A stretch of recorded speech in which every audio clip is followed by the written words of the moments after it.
All right, what is up, guys? So today is Sunday morning. We just had a little like daylight savings time thing, so it stole an hour of our sleep, but we're still feeling good. It's a weekend, so we're just kind of chilling. I have some programs to write later today, but overall it's a pretty chill day. I have upper body today. I hope you guys enjoyed. If you didn't watch, I uploaded yesterday, a little lower body day. I was talking about in that video too. These aren't going to be the most exciting videos just because I'm not looking at anything that's very heavy, but I do think they can still be pretty insightful.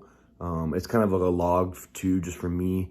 I think it'll help me just kind of stay on the path and just really keep my time frames and everything legit. So I think as of right now, we are just under 28 weeks out as of yesterday. So 28 weeks, it's about 6 months, a little bit more. But like I was saying yesterday, this is really when the actual progress is going to be made that we can actualize later. But this is really the bread and butter. This is really what's going to make the prep, laying the groundwork right now. Super important that every day is very, very, I'm on top of things. Even though it's not heavy, the preparation for each day needs to be the exact same as it will be when it is a very heavy day.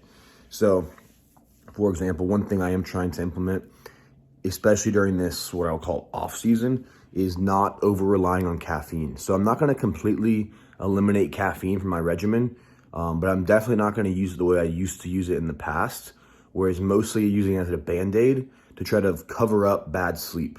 And I think that's one of the worst things you can do. It's a vicious cycle. You start using way too much caffeine. That tends to bleed over into your sleep that night. And then that affects the next day, and then you're taking caffeine to kind of get you going again, more caffeine, and then the doses go up, and it's a vicious cycle. I would not recommend it. It'll ruin your sleep too. Caffeine has such a long half-life.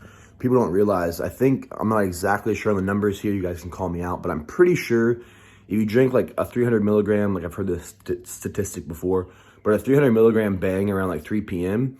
is still gonna have 75 milligrams of active caffeine by 3 a.m. or 2 a.m., something like that. So you really have to think about caffeine in this kind of like duration approach, because it does last so long and it's going to almost bleed into every next day. You're almost always going to have a little bit of caffeine in your system if you're using it on a daily basis. So one thing I'm going to try to do is have at least a few times a week where I don't use any caffeine, and then try to just really be on top of my sleep, because if I'm sleeping correctly, I'm sleeping well, 7, 8, 9 hours. I shouldn't need much caffeine, especially these workouts I'm doing now. I'm not lifting anything particularly heavy, so I really shouldn't need that like stimulation, that nervous system stimulation to really lift something super heavy. It's mostly about reps and doing work.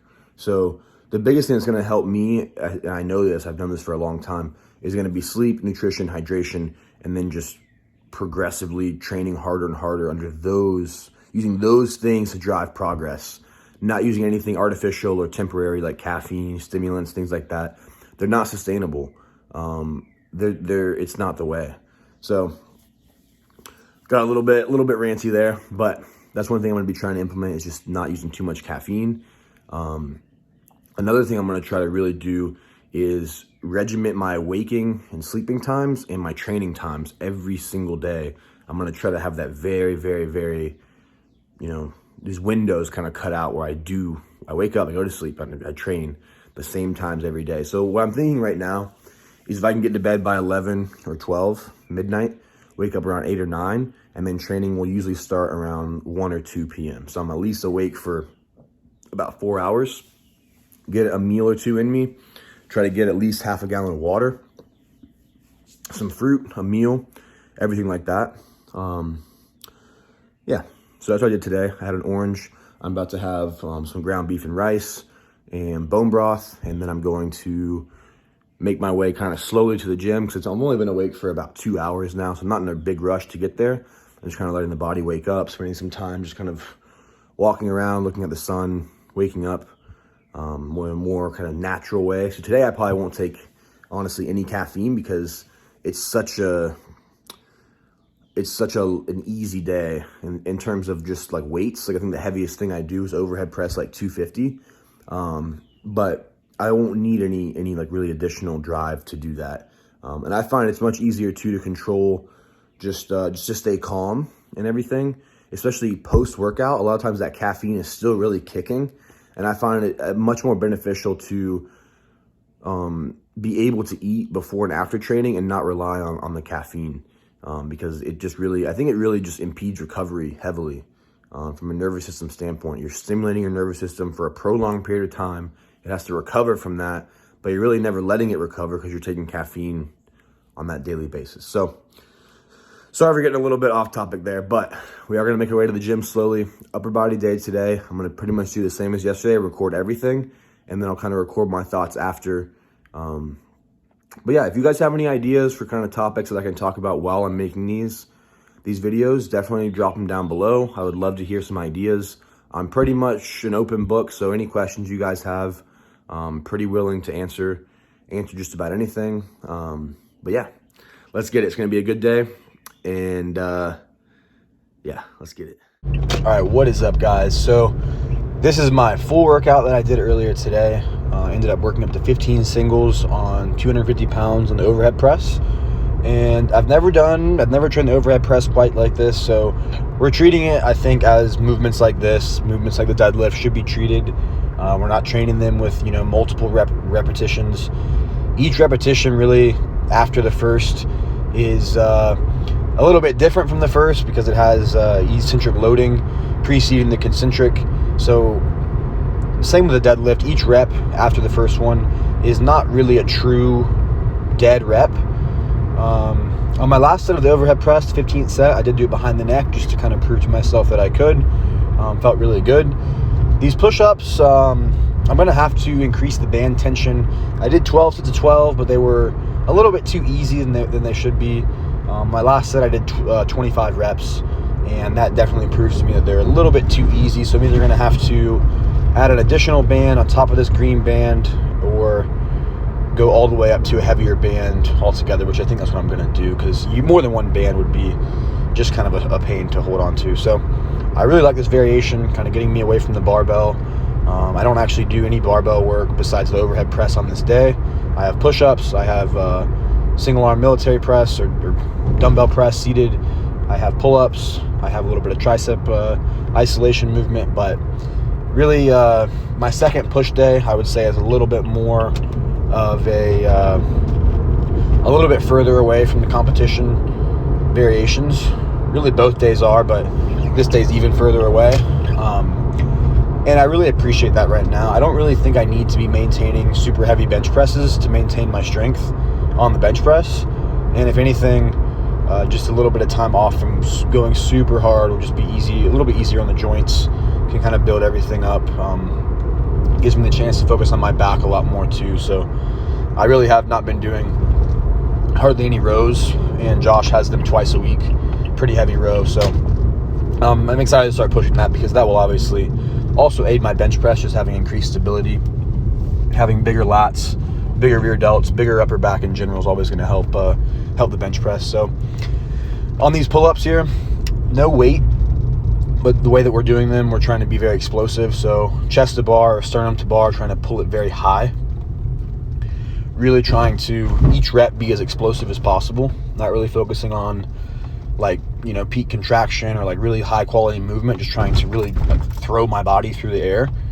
So even after the first 3 or 4 reps, I started to fatigue because each rep I'm pulling with such high velocity, with such high intensity. After that, we moved on, like I said, a little bit of tricep isolation. This is most likely my favorite tricep exercise of all time, just the French press with the dumbbell. I don't much like doing it with a barbell. Some people might say that you get more range of motion with a barbell, but that's not really my goal here. Nothing else feels quite the same to my triceps, which this is going to target the long head of the triceps, but I do think this is huge also for my shoulder mobility. Just kind of being in that position, that somewhat compromised overhead position, maintaining good abdominal tension, bracing against the loads kind of behind you. And I just think it keeps my shoulders pretty healthy.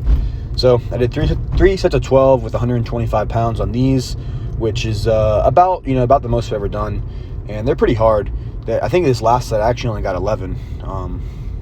So yeah, I'm going to definitely be working on just increasing everything, increasing the loads that we're using. But right now, like I said, it's more about just the work. So I will see you guys in the next one. All right, what is up, guys? I just got back from the gym. Really good, productive day at the gym, mostly upper body focused. Pretty much recorded everything, or at least one set of everything I did. Josh Bryant, he loves the volume. So I did like 15 singles on overhead press. I recorded the first 9 of them, and I just got kind of tired of recording just singles. And so yeah, I recorded like the first 9 of those, recorded 1 or 2 sets of my 12 sets of push-ups. I recorded a few sets of my pull-ups. I did some French press behind the head, tricep extensions, but I'll probably voice over all this anyway. I just wanted to give a quick little recap. Pretty much everything is going, is better than it even could possibly be going.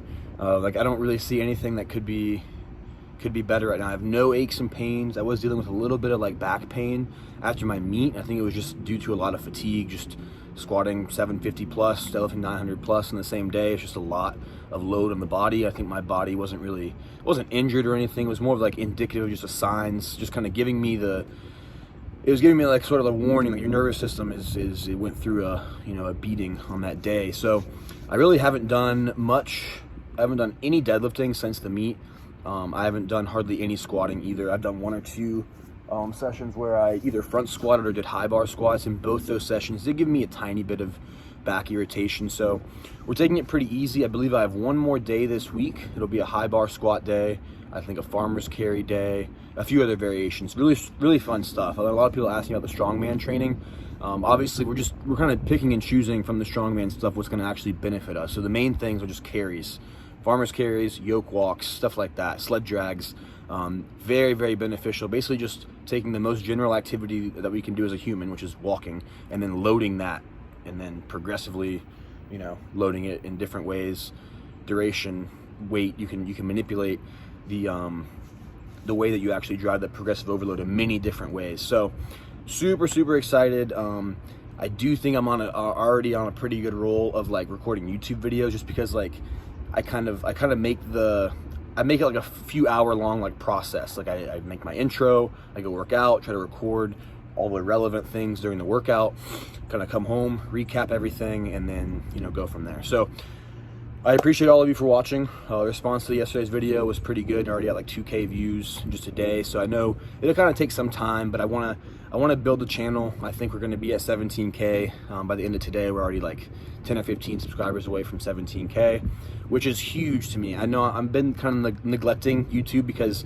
I built it up pretty fast from 800 or 900 subscribers up to like 15, 16K in about 8 or 9 months, and then I pretty much just dropped it. I didn't do much with it, so I'm really excited to get back into it. I think this is a pretty wild thing to say, but I'm pretty sure by the end of the year, or even before that, we can be at 100K on YouTube, and it's a huge goal I have. I don't really have goals for like followers on like Instagram or anything else, but I really think that YouTube is I talked about this yesterday, but it's a way more legit medium for just disseminating information. I think it's way more legit. So I really want to get to that 100,000 subscriber mark.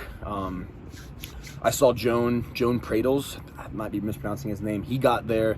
He's already like at 120K, but he got there very recently, and he's a huge inspiration for me because I really like his videos. I can't understand, I don't speak Spanish, so most of the time I don't know what he's saying, but he makes very like long videos, and like I'm sure they're very insightful. I got to meet him about 2 months ago, and I really like him a lot. So I'm gonna try to somewhat emulate some of the things that he does, try to relate more, just talk to you guys more. But yeah, getting a little bit of sun here.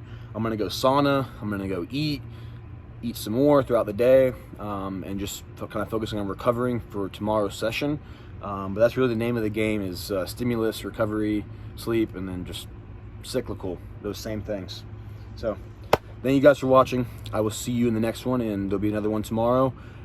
Pretty much should be able to pump out 5 videos a week if I just record. That's how many days I train in the gym. So I pretty much should be able to record everything. Eventually it will become repetitive, and I'll have to do a little bit more, get a little bit more creative with just making the content not redundant. But I'm excited. I'm really excited. So thank you guys, and I will see you tomorrow.